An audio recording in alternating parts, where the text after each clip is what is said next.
Welcome back. All right, so my other season preview for today is the Toronto Maple Leafs, or as people say anytime I do a Leafs video, this guy just wants to talk about the Leafs for the clicks. There's 32 teams in the league, they're one of them. At any rate, the Toronto Maple Leafs, does the regular season matter is a question we've been asking for years. I think the answer is clearly no, but we'll talk about regular season numbers. From 2014, 2015 until now, their scoring leaders have been mostly the core guys that are still there right now. Austin Matthews leading the way, 562 games, 368 goals, 281 assists, 649 points. So he's going to reach 400 goals this year in all likelihood. He's one of the best goal scorers in this game's history, at the very least with how he's been scoring. But again, playoffs, right?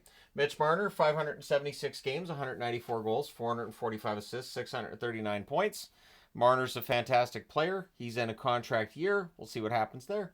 William Nylander, 603 games played, 217 goals, 311 assists, 528 points.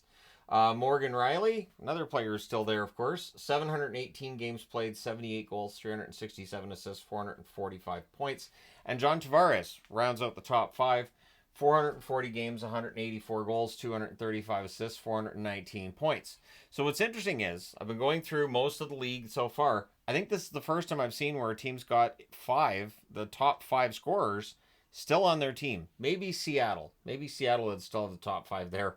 But yeah, this is interesting because it gets into that argument about are they holding on to guys too long? Do they not make big changes when they should? Because a lot of teams that have won Stanley Cups have made those difficult decisions and made those big changes. Had to pause for a sneeze. But yeah, so that's a question I think is a valid question to ask. But we'll keep going through the list. Nazem Kadri, 384 games, 115 goals, 129 assists, 244 points. James Van Riemsdyk, who's a free agent currently, 285 games, 106 goals, 95 assists, 201 points. Zach Hyman, 345 games, 86 goals, 99 assists, 185 points. There were no signs with Hyman during his time in Toronto of that 50-plus goal season we just saw in Edmonton this year. Tyler Bozak, 298 games, 64 goals, 118 assists, 182 points. And Jake Gardiner makes the top 10, 384 games, 28 goals, 152 assists, 180 points. Freddie Anderson leads the way in terms of goaltenders from a wins perspective, a record of 149, 74, and 36. Jack Campbell's second with a fantastic record of 51, 14, and 9. Ilya Samsonov, 50, 17, and 3. Jonathan Bernier, 33, 49, and 10. And Joseph Woll is on the board, 21, 13, and 1 in his career thus far. Their last 5 seasons, when we look at the numbers, they're very good. The defensive numbers not as good as the offensive numbers, but in terms of points percentage, they're fourth in the NHL in that time at 653. Their goals for per game is second in the NHL, 3.52. Their goals against is 14th at 2.97.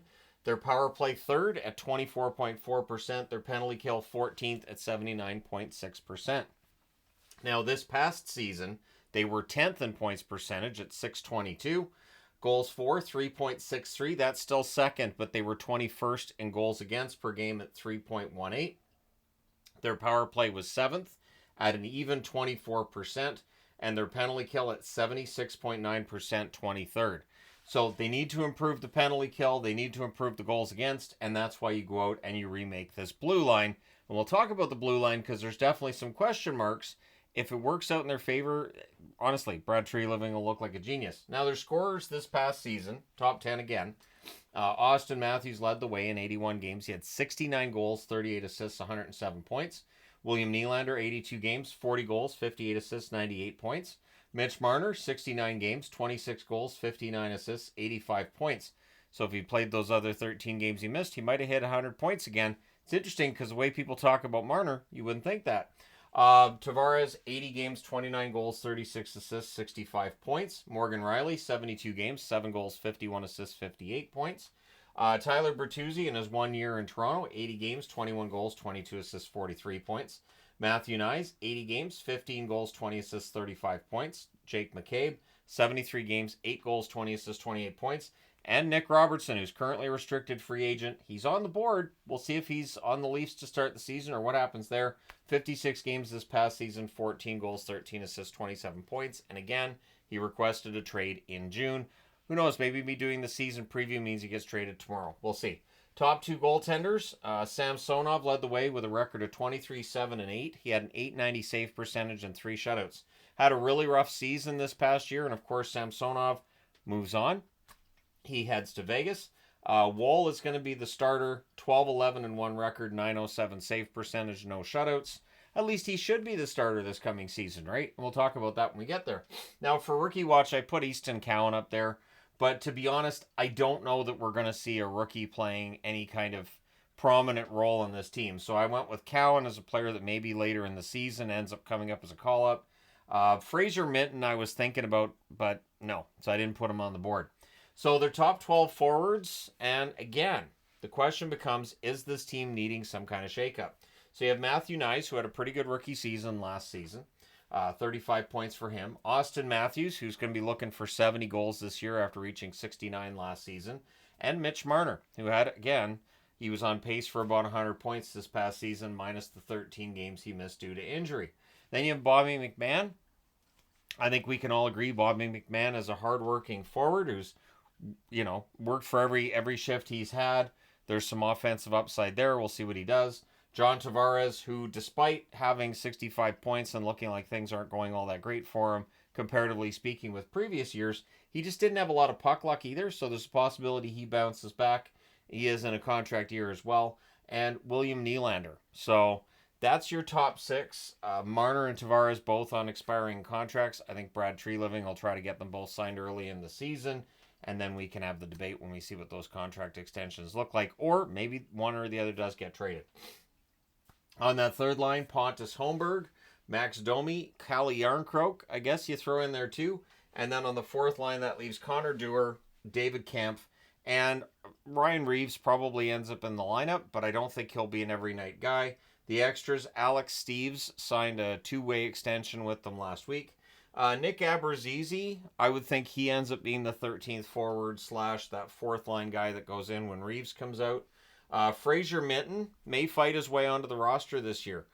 He has impressed so far since they drafted him.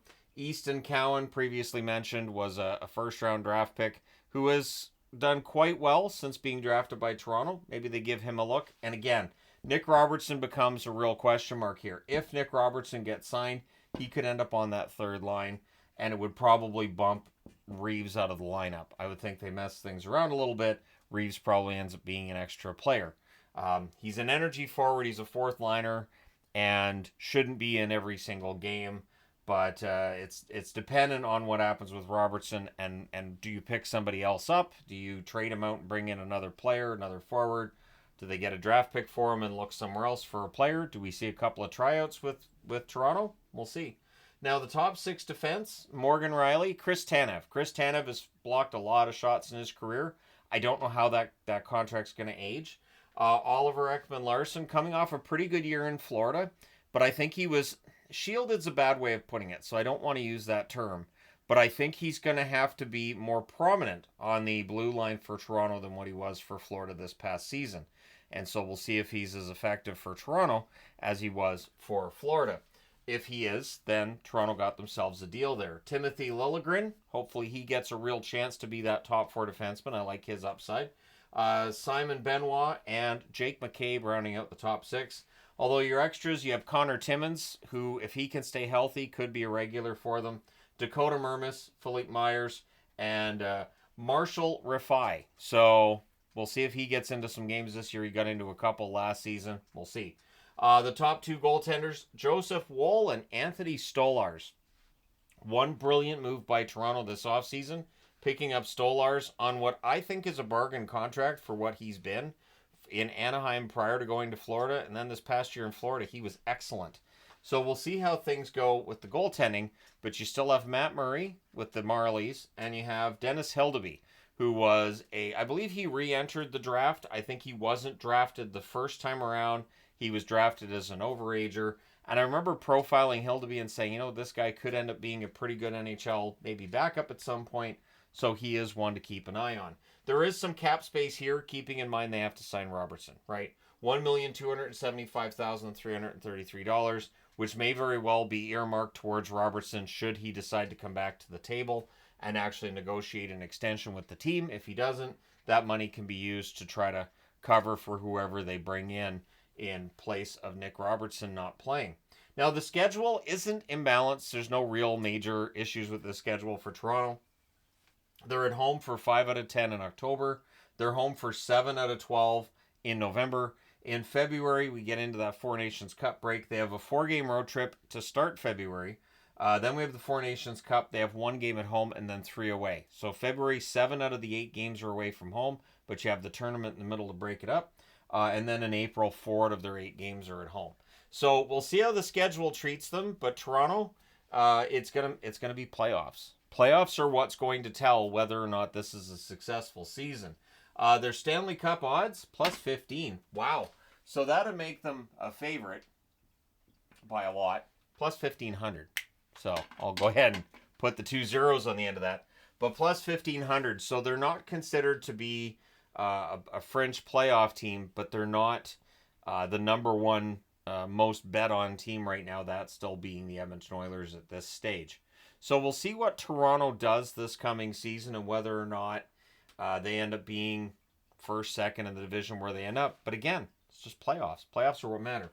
Now, the channel vote, being as it is, currently, I think it's around 9,700 votes or a little bit higher than that.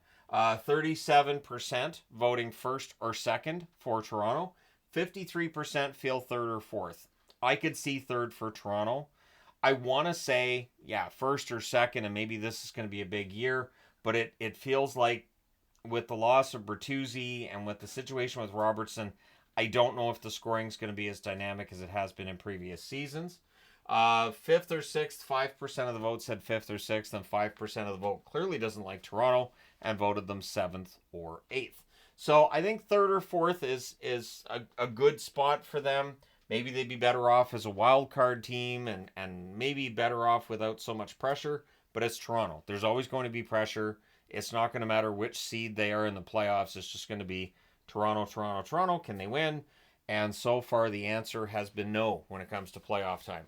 They've had 1 series win in the time of Austin Matthews, Tavares, Marner, Nylander, and this really solid.